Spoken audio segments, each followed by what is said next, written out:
ಶಾಂತೈಕ್ಯಪದಂ ದೇವಂ ಸಿದ್ಧಾರೂಢಮಹಂ ಭಜೆ. ಜಗದ್ಗುರು ಸಿದ್ಧಾರೂಢ ಮಹಾಸ್ವಾಮೀಜಿಯವರ ಚರಣಾರವಿಂದಗಳಿಗೆ ವಂದಿಸಿ, ಜಗದ್ಗುರು ಗುರುನಾಥಾರೂಢ ಮಹಾಸ್ವಾಮೀಜಿಯವರ ಚರಣಾರವಿಂದಗಳಿಗೆ ನಮಿಸಿ, ಸದ್ಗುರು ಜಯಸಿದ್ಧ ಯೋಗೀಂದ್ರರ ಚರಣಾರವಿಂದಗಳಿಗೆ ನಮಿಸಿ, ಜ್ಞಾನ ವೇದಿಕೆಯಲ್ಲಿ ಅಲಂಕೃತರಾದ ಮಹಾತ್ಮರಿಗೂ ನಮಿಸಿ, ಸದ್ಗುರುಗಳ ಸನ್ನಿಧಾನದಲ್ಲಿ ಸಮ್ಮಿಲಿತರಾಗಿ ಸದ್ಗುರುಗಳ ದರ್ಶನ ಆಶೀರ್ವಾದದಿಂದ ಶ್ರೇಷ್ಠವಾದ ಸುಖವನ್ನು ಪಡೆದುಕೊಂಡು ಧನ್ಯರಾಗಬೇಕೆಂಬ ಅಪೇಕ್ಷೆಯಿಂದ ಇಲ್ಲಿಗೆ ಬಂದಿರುವ ನಿಮ್ಮೆಲ್ಲರಿಗೂ ಶುಭವನ್ನು ಹೇಳಿ ಇವತ್ತಿನ ಈ ಪವಿತ್ರವಾದ ಕಾರ್ಯಕ್ರಮದಲ್ಲಿ ಪ್ರವೇಶಿಸೋಣ. ಇಲ್ಲಿಯವರೆಗೆ ಎಲ್ಲ ಮಹಾತ್ಮರು ಶ್ರೀಮನ್ ನಿರ್ಮಲ ಒಂದು ವಾಕ್ಯವನ್ನು ಆಧಾರವಾಗಿಟ್ಟುಕೊಂಡ ಬಹು ಸುಂದರವಾದ ಉಪದೇಶಗಳು. ಸದ್ಗುರುನಾಥರ ಕೃಪಾ ಆಶೀರ್ವಾದದಿಂದ ನಮ್ಮೆಲ್ಲರಿಗೂ ಸಕಲ ಭೋಗ ಭಾಗ್ಯ ಸಂಪತ್ತ ಐಶ್ವರ್ಯ ಅಧಿಕಾರ ಅಷ್ಟೇ ಅಲ್ಲ, ಶಾಶ್ವತವಾದ ಸುಖ, ನಿತ್ಯವಾದ ಸುಖ ಅದು ಪ್ರಾಪ್ತಿಯಾಗಿದೆ. ಗುರುವಿನ ಕೃಪಾ ಆಶೀರ್ವಾದ ಆದದ್ದಾದರೆ ನಮಗೆ ಯಹಲೋಕವೇ ಮರ ಮಾಡಿಕೊಂಡು ಬ್ರಹ್ಮಲೋಕ ಪರ್ಯಂತರವಾದ ಸಕಲ ಭೋಗಾದಿಗಳು ಕೂಡ ಪ್ರಾಪ್ತಿಯಾಗ್ತವೆ. ಅದಕ್ಕಿಂತಲೂ ಶ್ರೇಷ್ಠವಾದದ್ದು ಬ್ರಹ್ಮಜ್ಞಾನ, ಆತ್ಮ ಸಾಕ್ಷಾತ್ಕಾರ, ಭಗವದ್ ದರ್ಶನ, ಅದು ಕೂಡ ಗುರುವಿನ ಆಶೀರ್ವಾದದಿಂದ ಪ್ರಾಪ್ತಿಯಾಗ್ತದೆ. ಆದ್ದರಿಂದ ನಾವೆಲ್ಲರೂ ಕೂಡ ಇಂಥ ಶ್ರೇಷ್ಠವಾದ ಮನುಷ್ಯ ಜನ್ಮ ತೊಟ್ಟು ಬಂದೇವಿ. ಬಂದ ಮೇಲೆ ನಾವು ಸದ್ಗುರುನಾಥ ಚರಣಾರವಿಂದಗಳಲ್ಲಿ ಅನನ್ಯವಾದ ಭಕ್ತಿ ಭಾವ ಶ್ರದ್ಧಾ ಶ್ರದ್ಧಾವಾನ್ ಲಭತೆ ಜ್ಞಾನಂ ತತ್ಪರ ಸಂಯತೇಂದ್ರಿಯ ಜ್ಞಾನಂ ಲಬ್ಧ್ವಾ ಪರಾಂ ಶಾಂತಿಂ ಅಜರೇನಾದಿ ಗಚ್ಚತಿ ಅಂತ ಹೇಳ್ತಾರೆ. ಯಾರು ಸದ್ಗುರುನಾಥನ ಪಾದಾರವಿಂದಗಳಲ್ಲಿ ಭಯಭಕ್ತಿ ಶ್ರದ್ಧೆಯಿಂದ ಯುಕ್ತರಾಗಿ ಸೇವಾಚರಣೆ ಮಾಡ್ತಾರೆ, ಅಂಥವರಿಗೆ ಸಕಲ ಭೋಗ ಭಾಗ್ಯ ಐಶ್ವರ್ಯ ಅಧಿಕಾರ ಆರೋಗ್ಯ ಎಲ್ಲವೂ ಕೂಡ ಪ್ರಾಪ್ತಿಯಾಗ್ತದೆ. ಅದಕ್ಕಿಂತಲೂ ಶ್ರೇಷ್ಠವಾದದ್ದು ಭಗವತ್ ಸಾಕ್ಷಾತ್ಕಾರ, ಬ್ರಹ್ಮ ದರ್ಶನ, ಅದು ಕೂಡ ಗುರುವಿನ ಕೃಪಾಕಟಾಕ್ಷ ದ್ವಾರ ಪ್ರಾಪ್ತಿಯಾಗ್ತದೆ. ಅದಕ್ಕೋಸ್ಕರವಾಗಿ ನಾವೆಲ್ಲರೂ ಕೂಡ ಇಂಥ ಸುಂದರವಾದ ಶ್ರೇಷ್ಠವಾದಂಥ ಮನುಷ್ಯ ಜನ್ಮಕ್ಕೆ ಬಂದೇವೆ. ನರಜನ್ಮದಿಂದ ಹೆರಲು ಮಿಗಿಲುಂಟೆ ನಿಜಗುಂಡ ಹೇಳ. ಈ ಲೋಕದಾಗ ಅತ್ಯಂತ ಶ್ರೇಷ್ಠವಾದ ಯಾವುದಾದ್ರೂ ಮನುಷ್ಯ ಜನ್ಮ.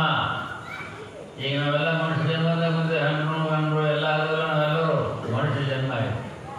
ಈ ಜನ್ಮದಲ್ಲೇ ಭಗವಂತನ ಸಾಕ್ಷಾತ್ಕಾರ ಆಗ್ತದೆ. ಈ ಜನ್ಮ ಮನುಷ್ಯ ಜನ್ಮದಲ್ಲೇ ನಾವು ಮನುಷ್ಯ ಜನ್ಮಕ್ಕೆ ಬಂದಾಗ ಭಗವಂತನ ಯಥಾರ್ಥ ಜ್ಞಾನ ಮತ್ತು ಇದೇ ಜನ್ಮದಲ್ಲೇ ಸಕಲ ಭೋಗ ಭಾಗ್ಯ ಸಂಪತ್ತ ಐಶ್ವರ್ಯ ಆರೋಗ್ಯ ಎಲ್ಲವನ್ನೂ ನಾವು ಗುರುವಿನ ಕೃಪಾಕಟಾಕ್ಷದ್ವಾರ ಪಡ್ಕೊಳ್ಳಲಿಕ್ಕೂ ಬರ್ತದೆ. ನಾವು ಶಾಶ್ವತವಾದ ಸುಖ, ನಿತ್ಯವಾದ ಸುಖವನ್ನು ಸದ್ಗುರುವಿನ ಕೃಪಾ ಆಶೀರ್ವಾದ ದ್ವಾರ ಪಡ್ಕೊಂಡ ಧನ್ಯರಾಗಲಿಕ್ಕೆ ಬರ್ತದೆ. ಈ ಜನ್ಮವೇ ಶ್ರೇಷ್ಠ. ಅದಕ್ಕೆ ನರಜನ್ಮದಿಂದ ಎದುರು ಮಿಗಿಲುಂಟೆ ಅಂತೇಳಿ ನಿಂತ್ಕೊಂಡು ಹೇಳ.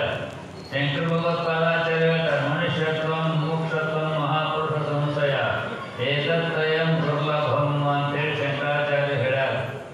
ಮನುಷ್ಯರಾಗ ಹೋಗೋದು ಬಹಳ ದುರ್ಲಭ. ನಾವೆಲ್ಲರೂ ಮನುಷ್ಯ ಜನ್ಮ ಕೊಟ್ಟು ಬಂದೇವಲ್ಲ, ಬಹಳ ದುರ್ಲಭ ಇದೆ, ಬಹಳ ಶ್ರೇಷ್ಠವಾದದ್ದು. ಈ ಮನುಷ್ಯ ಜನ್ಮದಲ್ಲಿ ಮುಕ್ತಿ ಪಡೆದುಕೊಳ್ಳಲು ಬರ್ತದೆ. ಈ ಮನುಷ್ಯ ಜನ್ಮದಲ್ಲಿ ಶಾಶ್ವತ ಸುಖವನ್ನು ಪಡೆದುಕೊಳ್ಳಲಿಕ್ಕೆ ಬರ್ತದೆ. ಮತ್ತು ಈ ಮನುಷ್ಯ ಜನ್ಮದಲ್ಲೇ ತಪಸ್ಸಾಧನೆ ಮಾಡಿಕೊಂಡ ಅಷ್ಟಮ ಸಿದ್ಧಿಗಳನ್ನು ಪಡ್ಕೊಳ್ಳಿಕ್ಕೂ ಬರ್ತದೆ. ಇದೇ ಶ್ರೇಷ್ಠವಾದಂಥ ಮನುಷ್ಯ ಜನ್ಮವನ್ನು ವ್ಯಕ್ತ ಮಾಡಿಕೊಳ್ಬಾರ್ದು. ಎಂಥ ಮಾನವ ಜನ್ಮ ಏನು ಕೆಡಿಸಿ ಬಿಟ್ಟೇರಪ್ಪ, ಇಂಥ ಮಾನವ ಜನ್ಮ ಸಿಕ್ಕಿದ್ದೇನ್ರಪ್ಪ ಅಂತ ಹಾಡಿಕೊಂಡ್ರೆ ಸರ್.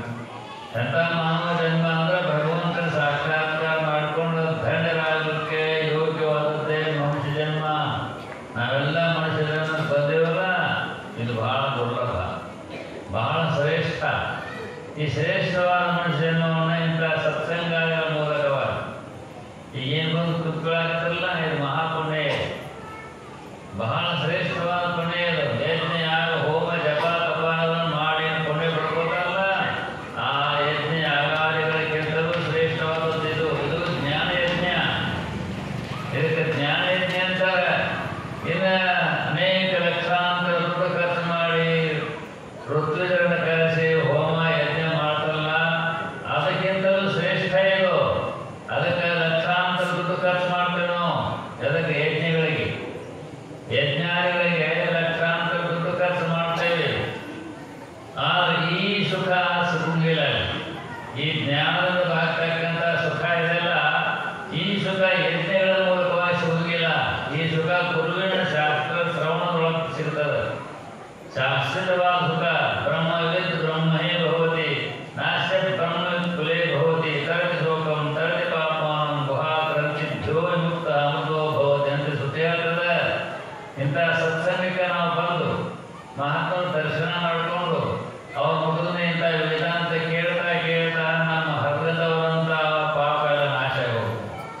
ನೋಡಿ ಕೆಲರಂ ಮಾತನಾಡಿ ಕೆಲರ ಮೂಟೆ ಕೂಡಿ ಕೆಲ ದೇವರನ್ನಾಗಿ ಮಾಡುವ ಜನತೆ.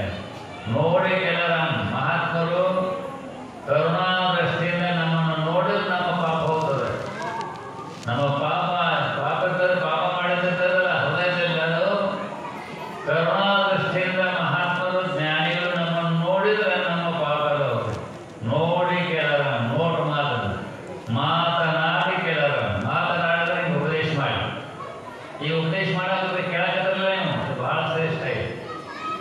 ಇದು ಬಹಳ ಶ್ರೇಷ್ಠವಾದ